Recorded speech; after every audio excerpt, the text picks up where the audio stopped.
Salut tout le monde, j'espère que vous allez bien. Aujourd'hui on se retrouve pour la review de TLC 2018. Je tourne cette vidéo juste après avoir regardé le pay-per-view. Je suis donc un peu fatigué. Je peux vous mentir que j'ai vraiment ressenti ce pay-per-view un peu comme un marathon. C'est-à-dire que c'est pas le pay-per-view le plus long de l'année. On a eu des shows plus longs que celui-ci. Par exemple le Greatest Royal Rumble, WrestleMania, SummerSlam. Mais je l'ai vraiment ressenti comme un marathon dans le sens où le côté 12 matchs, eh ben, ça a vraiment pesé. Enfin, du coup, il y en avait 10 puisque j'ai pas regardé le pré-show. Mais je trouve en fait que 10 matchs en 4 heures, je trouve que c'est trop. En fait, t'as vraiment l'impression que tu regardes un marathon. Et moi, quand ça me fait cet effet-là, ça me pose quand même pas mal de problèmes. Donc je peux vous mentir que je sors de ce pay-per-view un peu lessivé. Et je sais que je me radote. J'en avais déjà parlé dans la preview. Mais à l'avenir, j'espère vraiment que la WWE mettront moins de matchs dans leur pay-per-view, surtout les shows entre guillemets B, hein, les B-shows, les shows mineurs, les pay-per-view mineurs, parce que je trouve que c'est vraiment beaucoup trop. Enfin bref, vous savez quoi? Comme d'habitude, on va attaquer la présentation du pay-per-view avant d'attaquer la review, tout simplement. Donc TLC 2018 se tenait le 16 décembre 2018, ça se tenait à San José en Californie, c'était au SAP Center et le thème musical du pay-per-view, c'était Body Talks de The Struts, un thème que je trouve pas spécialement incroyable, c'est pas non plus une purge, mais c'est pas un thème que j'irai réécouter par la suite. Dans le pré-show, donc je vais y revenir vraiment très très rapidement puisque je n'ai pas regardé le pré-show, on avait Buddy Murphy contre Cedric Alexander pour le Cruiserweight Championship. Donc déçu de ne pas avoir vu ce match dans le main show. Finalement, c'est Murphy qui a conservé le Cruiserweight Championship. Et l'autre match dans le kick-off, eh bien, c'est Elias qui a battu Bobby Lashley dans un guitar on a pole ladder match. Quelle stipulation de merde, sans déconner. Voilà, victoire de Elias, rien de surprenant. Juste déçu de ne pas avoir vu le match Cruiserweight dans la carte principale. Et donc, l'opener de la soirée, c'était pour moi le pire match à mettre comme opener. C'était la finale du Mixed Match Challenge, donc Carmella et R-Truth contre Jinder Mahal et Alicia Fox. Je ne comprends pas ce choix. Pourquoi avoir mis ce match en opener? Et encore mieux, pourquoi avoir mis ce match dans la carte principale? Je ne comprends pas. Je pense que ça intéressait vraiment personne de voir ce match. Le match en lui-même, je vais vraiment pas rester longtemps dessus. Le match en lui-même a duré 5 minutes. C'est bien, au moins, ils ont compris que ce match intéressait pas beaucoup de monde. Au moins, ils n'ont pas fait durer la douleur. Et finalement, eh bien, c'est Carmella qui a fait gagner son équipe avec un code of silence sur Alicia Fox. Et donc, eh bien, Fox abandonne. Donc, victoire de Carmella et All Truth. Donc, ils ont gagné deux choses. De un, des vacances payées par la WWE. Et deuxième chose, la 30e place du Royal Rumble masculin et féminin. Je trouve d'ailleurs que c'est quand même une sacrée idée de merde. Et au final, eh bien, on a l'une des intervieweuses de la WWE qui vient demander à R-Truth et Carmella où ils vont aller en vacances. Tu vois Carmella qui rêve d'aller à Paris, à Rome, dans des superbes villes tout simplement. Et finalement, R-Truth il casse un petit peu tous ses rêves puisqu'il dit qu'il a choisi d'aller au headquarters de la WWE à Stamford, Connecticut. Donc très clairement, attendez-vous à avoir des segments un peu moisis où ils vont aller filmer R-Truth et Carmella à Stanford. Ça risque de vraiment être cringe comme segment. Ça m'a fait un tout petit peu sourire, mais vraiment rien de plus. Sinon, le match en lui-même, j'ai mis 3 sur 10. Et je me trouve même vraiment généreux parce que le contenu in-ring n'était vraiment pas terrible. Ensuite, le second match de ce pay-per-view, c'était pour les titres par équipe de SmackDown. On avait de Bar contre les Usos et le New Day dans un match qui a duré 13 minutes. Malheureusement, il n'y avait pas de stipulation, pas de kendo stick, pas de chaise, pas de table, pas d'échelle. Mais n'empêche que c'était un match par équipe vraiment très sympa. C'est même peut-être le meilleur match par équipe cette année dans le roster principal. En tout cas, l'un des meilleurs. Ça, c'est clair et net. C'était un match très plaisant. Il y avait un bon rythme. Il y avait des belles prises. Il y avait des beaux enchaînements. Après, c'est pas surprenant. Je veux dire, quand tu vois les catcheurs dans le ring, ça me paraît normal. Mais voilà, ils ont fait le taf. Voilà, c'était un bon match. Voilà. J'ai noté qu'à un moment donné, on avait une souplex de Cesaro sur Kofi Kingston et qu'on a l'un des Usos qui a fait un splash directement sur Kingston. Donc ça, j'ai vraiment trouvé ça très très cool. On a également eu un Samoan Drop à la volée de la part de l'un des Usos, toujours sur Kofi, enfin je crois, si je me souviens bien. Et finalement, eh bien, c'est Sheamus qui fait gagner son équipe avec un Brogue Kick, puisqu'en fait on avait Xavier Woods qui voulait lui porter son DDT quand il passe à travers les cordes. Finalement, Sheamus donc l'a contré avec un Brogue Kick à la volée. Donc j'ai bien aimé la fin, j'ai bien aimé le match en lui-même. C'est pas le meilleur match par équipe que j'ai vu de ma vie, mais c'était un bon match. Après voilà, il n'y avait rien d'exceptionnel, mais ça reste quand même un bon match. Je dirais même l'un des meilleurs matchs de la soirée. Du coup, pour la note, j'ai mis la note de 8 sur 10. Ensuite, on avait le fameux match avec Baron Corbin contre, normalement, Braun Strowman. Et on avait comme arbitre spécial Heath Slater. Et donc, ce qui s'est passé, c'est que c'est un match qui s'est plutôt transformé en segment, même si techniquement, ça reste un match.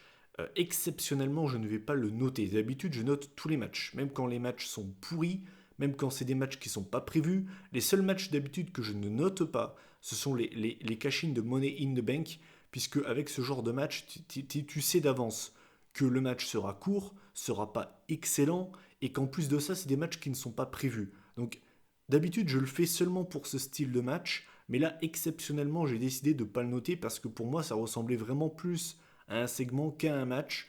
Surtout qu'au final, Braun Strowman n'a même pas catché et il a porté aucune prise. Et vu que c'est vendu comme un Strowman Corbin, voilà, c'est pour ça que j'ai décidé en fait de ne pas le noter. Ce qui s'est passé du coup, c'est que on a plusieurs catcheurs qui sont venus pour représenter Braun Strowman, puisque Braun Strowman est venu, mais il ne pouvait pas catcher. Il n'est pas encore remis à 100%. Et donc, du coup, on a plein de catcheurs qui sont venus porter main forte à Braun Strowman pour le représenter, notamment Kurt Angle, Chad Gable, Bobby Roode, Apollo Crews, Finn Balor. Et en fait, ils ont pris un malin plaisir à défoncer Baron Corbin. Même Heath Slater, qui est l'arbitre du match, est venu porter main forte, est venu porter sa pierre à l'édifice. Et donc, Baron Corbin s'est fait démonter par tout le monde. Et finalement, eh bien, c'est Strowman qui bat Baron Corbin en n'ayant absolument rien fait. Donc voilà, j'ai trouvé que c'était pas spécialement mauvais. J'ai trouvé que c'était une bonne décision. Parce que voilà, Strowman ne pouvait pas catcher. Et au lieu de se taper un match entre Corbin et par exemple Angle dans un TLC match qui n'aurait vraiment pas donné un excellent match, et à la place de ça, on a un match, entre guillemets, match segment, plutôt sympa avec tous les catcheurs que Corbin a bully pendant plusieurs semaines, qui se vengent sur lui. Donc au final, je trouve que c'est plutôt une bonne décision. J'ai trouvé que c'était plutôt intéressant. Ensuite, on avait un tables match entre Natalia et Ruby Riott qui a duré 12 minutes. Alors pour moi, je vais pas vous mentir, pour moi c'était trop long pour ce que c'était. C'était pas un match qui me passionnait, je vous l'avais dit justement, parce que je trouve que la rivalité était un petit peu gênante. Et voilà, je l'ai pas trouvé mauvais, je l'ai juste trouvé trop long et j'ai pas réussi à rentrer dedans, je vais pas vous le mentir. Ce qui est drôle, c'est que Natalia a fait passer tout le Riot Squad dans des tables. On a Liv Morgan qui a fait une sale chute d'ailleurs. La chute de Liv Morgan dans la table était assez violente pour le coup. J'ai cru qu'elle était à mi-temps sonnée sur le coup. Il y a Sarah Logan qui est également passée à travers une table. Et du coup, Ruby Riott également. Donc c'est Natalia qui a battu Ruby Riott et qui donc se venge des bullies qui se sont moqués d'elle pendant plusieurs semaines. Et finalement, bien la table, avec la photo de son père, n'a pas cassé. Elle a fait passer Ruby Riott dans une table où elle était carrément en photo. Ce que j'ai trouvé d'ailleurs un petit peu ridicule au passage. Victoire donc de Natalia sur Ruby Riott dans un tables match que j'ai trouvé correct, mais vraiment rien de plus. Donc au niveau de la note, j'ai mis 6 sur 10. Ensuite, le prochain match, là aussi, je vais vraiment pas m'y attarder très longtemps. On avait Finn Balor contre Drew McIntyre dans un match qui a duré également 12 minutes. Et j'ai pas grand chose à dire dessus, je vais juste revenir sur la fin. Le match en lui-même était franchement pas dégueulasse. C'était un match tout à fait sympa, correct. Pour moi, c'était un match qualité Monday Night Raw, c'est-à-dire que c'était pas mauvais, mais si j'avais vu ce match en weekly, ça m'aurait pas choqué. Je me serais pas dit wow, c'était digne d'un pay-per-view. Et ce qui s'est passé en fait, c'est que à la fin du match, on a Ziggler qui est venu pendant que l'arbitre avait le dos tourné. Et il en a profité pour frapper tout simplement McIntyre. Et derrière, en fait, on a Balor qui en a profité en faisant un dropkick sur McIntyre qui avait une chaise, donc directement dans le coin de ring, comme d'habitude. Et derrière, il enchaîne avec le coup de grâce. Donc victoire de Finn Balor sur Drew McIntyre. Et en fait, ce qui me dérange avec ce résultat, c'est que Cette victoire de Balor ne lui apporte rien parce que il l'a pas gagné par lui-même, donc c'est pas une victoire clean. Et de deux, même si ça avait été clean, qu'est-ce que ça aurait apporté à Balor? Est-ce que la VE compte vraiment su utiliser Balor à sa juste valeur? Je pense pas qu'ils aient décidé de le mettre demain champion du monde ou bien même champion intercontinental. Peut-être que je me trompe. Mais ce que je veux dire par là, c'est que ça sert à quoi de le faire gagner si derrière ils en font rien? Donc j'ai pas compris cette décision. Je comprends vraiment pas, surtout si derrière tu veux build McIntyre comme le top heel d'Euro. Vraiment, il y a des fois, il y a des résultats de la VE, je comprends pas, celui-là en fait partie. Mais le match en lui-même était plutôt sympa. Donc au niveau de la note, j'ai mis 7 sur 10. Ensuite, on enchaîne avec un chairs match entre Rey Mysterio et Randy Orton. Pour une fois, cette stipulation ne me dégoûtait pas, puisque je pense que vous le savez, mais je ne suis vraiment pas un grand fan de cette stipulation. Là, pour le coup, j'étais un tout petit peu hypé, parce que je pense que les deux pouvaient vraiment nous faire des trucs pas trop dégueulasses ensemble. Le match a duré 11 minutes, et il y a des trucs que j'ai appréciés dans ce match, et il y a aussi un truc pour moi qui a tué ce match. C'est-à-dire que j'ai trouvé que les spots étaient pas dégueulasses, l'utilisation de la chaise était plutôt pas mal. On a notamment à un moment donné Mysterio qui a glissé sous la première corde avec la chaise sur Orton. Ça, c'était vraiment très cool, j'ai vraiment bien aimé. Et puis même, je veux dire, l'utilisation de la chaise était pour une fois pas dégueulasse, il y avait des spots plutôt sympas. Mais par contre, pour moi, ce qui a tué ce match, c'est le rythme. Le rythme, il était beaucoup trop lent. Alors, je veux bien qu'il y ait Randy Orton dans ce match et que c'est un petit peu sa marque de fabrique. On sait que quand Orton domine le match, c'est pas le mec qui va mettre une vitesse incroyable dans le match. Il va pas y avoir un rythme de malade, ça on le sait. Mais là, pour le coup, je trouve que c'est vraiment dommage parce que, je sais pas, je trouve que c'est vraiment dommage. Et puis, ce qui m'a également déçu, c'est la fin. Je suis pas très fan de la fin, puisqu'en fait, on avait Orton qui avait mis plusieurs chaises dans le ring, et à un moment donné, il était assis sur la chaise. Je sais plus comment ça s'est passé. Je crois qu'il s'est pris un kick de la part de Mysterio, du coup, il s'est assis sur la chaise. Et en fait, on a Mysterio qui fait une sorte de roll-up en surprenant Orton qui était assis sur la chaise. Et donc voilà, victoire de Mysterio là-dessus. Je suis pas vraiment fan de ce style de victoire, surtout dans des stipulations comme ça. Je trouve que ça n'a pas sa place. Dans un match simple, j'aurais pu comprendre. Dans un match comme ça, avec une stipulation comme ça, je trouve que ça n'a pas sa place. Donc je trouve que la fin ne colle pas forcément à la stipulation, c'est dommage. Et pour la note, eh bien, j'ai mis 6,5 sur 10. Ensuite, on avait le Raw Women's Championship. Donc on avait Ronda Rousey contre Nia Jax. Donc c'était un match qui a emballé, je pense, très peu de gens. Le match a duré 11 minutes et ce qui avait fait que j'avais vraiment apprécié leur match à Money in the Bank, c'est qu'elles s'étaient rentrées dans l'art. C'était vraiment un match de gros bourrin. Nia Jax qui se servait de sa puissance, Ronda Rousey qui se servait de son background en MMA et son côté fighteuse tout simplement. Eh ben, ils ont mis exactement les mêmes ingrédients qu'à Money in the Bank, donc je donne exactement le même discours que pour leur match de Money in the Bank. C'est un match féminin que j'ai apprécié, pour moi c'est l'un des meilleurs matchs de la soirée. C'était un match bien cool, voilà, franchement, voilà. Je m'attendais à ce style de match, c'est pour ça que je n'avais pas craché sur l'affiche, et ils m'ont donné ce que j'attendais. Donc voilà, je vais pas y rester très longtemps là-dessus. C'était un match sympa, pour moi c'était un bon petit match féminin. J'ai noté que Naya a abandonné suite à la armbar de Ronda Rousey, donc pas de surprise, victoire de Ronda Rousey qui conserve la ceinture. Je vois bien Ronda Rousey aller défendre le titre de Raw à WrestleMania, donc c'est pas un résultat qui me surprend. Mais le match était cool, voilà, je m'attendais à un match de bourrin entre les deux, c'est ce que j'ai eu. Donc vous avez un Anaconda plutôt content. Donc au niveau de la note, j'ai mis 7,5 sur 10. Ensuite, on avait le WWE Championship. Je vais pas vous mentir que même en faisant la review, j'en suis gavé tellement il y a de matchs à parler. C'est peut-être aussi pour ça que j'essaye de me dépêcher. J'ai pas envie en fait que la vidéo dure plus de 30 minutes. C'est pour ça en fait, j'essaye de peut-être... c'est peut-être aussi pour ça que je survole certains matchs et que je reste moins longtemps sur les matchs par rapport à d'habitude. Mais j'ai pas envie que vous vous bouffiez une vidéo de 40 minutes parce que les mecs ils t'ont booké 12 matchs, ce que je trouve complètement débile. Enfin bref, donc pour le WWE Championship, on avait Daniel Bryan contre AJ Styles. dans un match qui a duré 24 minutes. C'est le match le plus long de la soirée. J'ai noté que bah, pour moi c'était l'un des meilleurs matchs de la soirée. Après c'est pas surprenant, ça reste Daniel Bryan contre AJ Styles. Cela dit, je trouve que les gens, alors peut-être que parce que justement c'est Bryan et Styles, ils sont peut-être un petit peu trop gentils.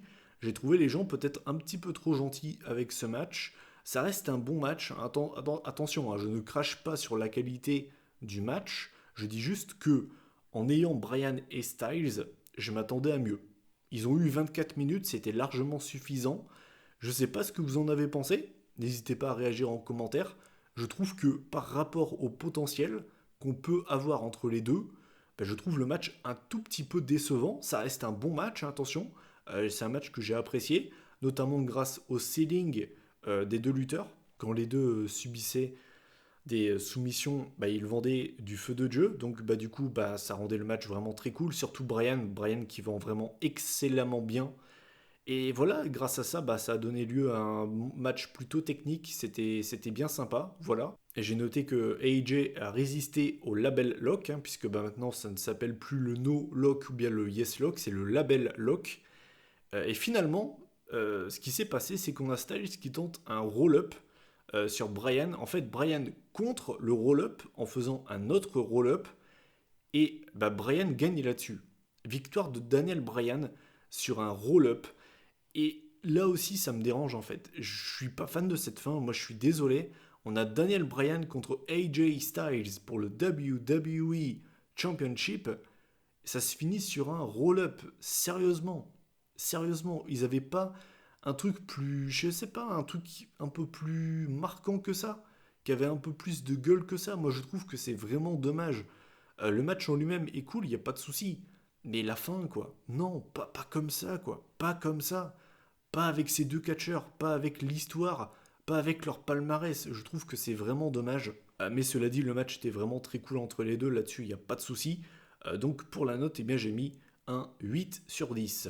Ensuite, on va passer à l'avant-dernier match de la soirée. C'était pour le titre intercontinental. C'était Dean Ambrose contre Seth Rollins dans un match de 23 minutes. Alors là aussi, ils ont vraiment eu le temps pour s'exprimer et pour nous offrir un excellent match.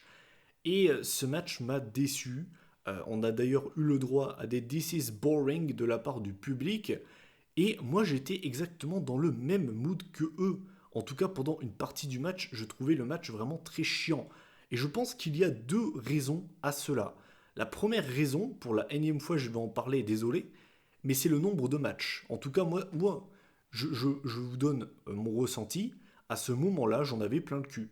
C'était le 11e match du pay-per-view, j'en avais plein le cul. Vraiment, je trouve que c'est beaucoup trop.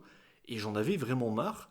Et la deuxième raison, qui fait que je pense que le public en avait rien à branler, c'est que je pense que les gens voulaient pas voir ce style de match. On a eu un match très lent, vraiment old school, avec un rythme vraiment très faible. Et je pense que c'est pas du tout ce qu'il fallait pour ces deux-là. On parle de deux mecs qui étaient unis, c'était limite des frères, c'est ce qu'ils disaient eux-mêmes, hein, c'est les meilleurs amis du monde limite depuis qu'ils sont arrivés à la WWE, hormis la trahison de Rollins en 2014. Et là, tu vois, les mecs qui se déchirent, ils peuvent plus se saquer. Et moi, je m'attendais vraiment à un match où ils allaient se rentrer dedans, il y allait avoir limite du sang, peut-être pas du sang, mais ils allaient vraiment se rentrer dedans avec un gros rythme. Et c'est pas du tout ce qu'on a eu en fait. C'est pas du tout ce qu'on a eu. Et en fait, pour moi, le match ne s'est pas du tout déroulé comme il aurait dû. En fait, ça collait pas du tout en fait à la situation entre les deux. Et c'est vraiment dommage. Ce qui m'a également déplu, c'est quand Ambrose a supplié Rollins d'arrêter de le frapper. J'en ai marre en fait, j'en ai plein le cul que la WWE nous propose tous ces heals de la même manière, c'est-à-dire que ils font un coup de pute, et puis bah, une fois qu'ils sont dans la merde, bah, ils se pissent dessus, puis ils sont là, désolé, désolé. J'en ai marre de voir tous les heals de la VE comme ça, sans déconner, c'est fatigant, c'est insupportable. Le seul qui me vient en tête comme ça, qui est un heal avec vraiment des coronets, c'est Samoa Joe, mais son problème c'est qu'il perd tout le temps. Donc ce que je veux dire par là, c'est que je trouve ça vraiment dommage encore une fois. Là j'avais vraiment de l'espoir, je vois Ambrose tourner heal, je me dis putain il y a vraiment du potentiel. Et au final quand je vois ce qu'on me sert, bah je suis vraiment déçu quoi, désolé. Finalement le match comment il s'est terminé, on avait Rollins qui avait enfin montré de la rage, de la haine à la fin du match. Il en avait vraiment marre, tout simplement.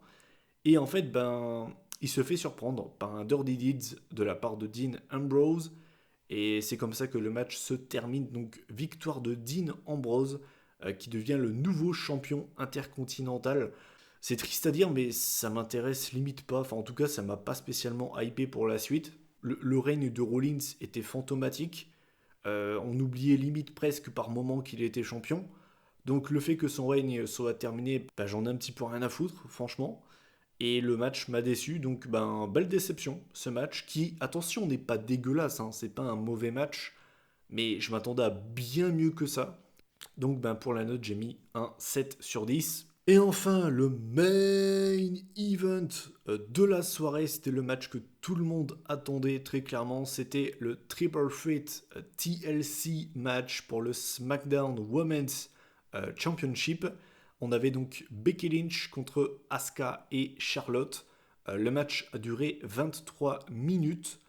Et très clairement, j'ai pas peur de le dire, on a, je pense, eu le meilleur match cette année dans le main roster, sans compter le Charlotte Becky de Evolution, d'ailleurs, que je n'ai même pas analysé.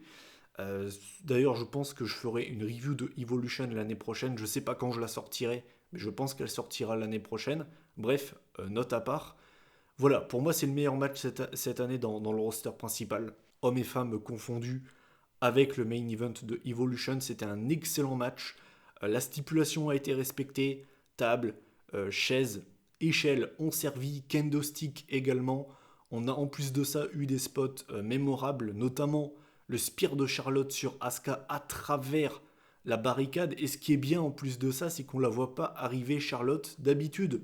Quand par exemple c'est Roman Reigns qui fait ça, on le voit arriver de loin. Là pour le coup, Charlotte on l'a vu arriver à la dernière seconde. Et au final je trouve que c'est plus impressionnant. Parce que même si tu entends Charlotte qui court comme une malade et tu l'entends crier ah tu la vois pas en fait. Et je trouve que c'est mieux comme ça. Donc j'espère que la VE fera ça plus souvent parce que je trouve que ça rend mieux en fait. On a également eu une leg drop de la part de Becky du haut de l'échelle sur Charlotte. En fait, elle avait placé Charlotte et Asuka sur la table des commentateurs. Et en fait, Asuka a eu le temps de se retirer et Charlotte non. Et au final, ça a été un petit peu botché puisqu'en fait Charlotte s'est pris Becky directement dans les abdomens et Becky lui est tombée dessus directement avec le cul. Ce qui n'a vraiment pas dû lui faire du bien. Je pensais vraiment qu'elle était blessée à ce moment-là. En tout cas, elle a dû vraiment douiller. Et ça prouve que c'est vraiment une warrior, Charlotte. C'était assez impressionnant à voir d'ailleurs. D'ailleurs, les impacts de kendo stick étaient également très violents entre les femmes. Et c'est exactement ce que je voulais voir entre Ambrose et Rollins. C'est vraiment la réflexion que je me suis fait en plein match. Je me suis dit, voilà, c'est ça que je voulais voir entre les deux. Là, les meufs, elles retiennent pas leurs coups, elles se mettent des putains de coups. À un moment donné, c'est pareil. Charlotte, elle mettait des putains d'atémies. Et tu voyais vraiment que les meufs, elles se donnaient à fond, elles se retenaient pas. Il y avait vraiment de l'engagement. Et c'est exactement ce qui a manqué dans le match précédent, en fait. Et à la fin du match, ce qui se passe, c'est que on avait Becky et Charlotte qui étaient tout en haut de l'échelle. Donc elles se faisaient un long échange. On se demandait mais qui va repartir championne de TLC. Et finalement, on a Ronda Rousey qui vient et qui les fait tomber toutes les deux. Et du coup, Asuka en profite et décroche la ceinture. Donc, nouvelle championne de SmackDown, Asuka. Dans un sens, ça me fait chier pour Becky, parce que je pense qu'elle aurait dû garder la ceinture plus longtemps. Mais de l'autre côté, je vais pas vous mentir que voir Asuka devenir championne, ça m'a vraiment fait plaisir. Ça m'a un petit peu ému, parce que moi, c'est une catcheuse que j'aime beaucoup, et qui, depuis son arrivée dans le roster principal, a eu une utilisation exécrable. À partir de WrestleMania jusqu'à maintenant, c'était vraiment... l'utilisation de Asuka, c'était limite ridicule. Donc là, la voir devenir championne, ça m'a vraiment fait plaisir pour le coup. Et en plus de ça, l'intervention de Ronda Rousey ne me dérange absolument pas puisque ça a du sens. Son intervention est cohérente. Par exemple, c'est le premier exemple qui me vient en tête.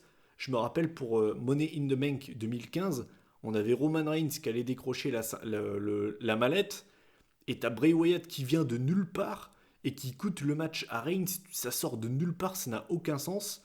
Là, au moins, On comprend pourquoi Ronda Rousey fait ça, elle se venge en fait de Charlotte et Becky, et du coup derrière Asuka en profite, mais ce que je veux dire par là c'est que ce match m'a vraiment fait plaisir, pour moi c'est le meilleur match de la soirée, il n'y a pas photo, pour moi c'est l'un des meilleurs matchs de l'année, très clairement il n'y a pas photo, c'était un excellent match franchement, elles m'ont vraiment pas déçu, donc pour la note j'ai mis 9,5 sur 10, peut-être que certains vont me demander pourquoi est-ce que j'ai pas mis 10, la seule chose qui m'a dérangé, c'est qu'à certains moments, alors je sais pas si c'est vraiment les catcheuses qui sont à blâmer ou si c'est les caméramans, mais par exemple, on avait Becky qui voulait mettre une échelle dans le ring.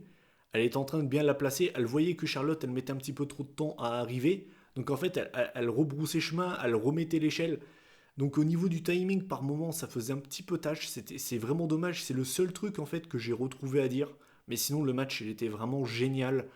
Donc pour la note, j'ai mis 9,5 sur 10.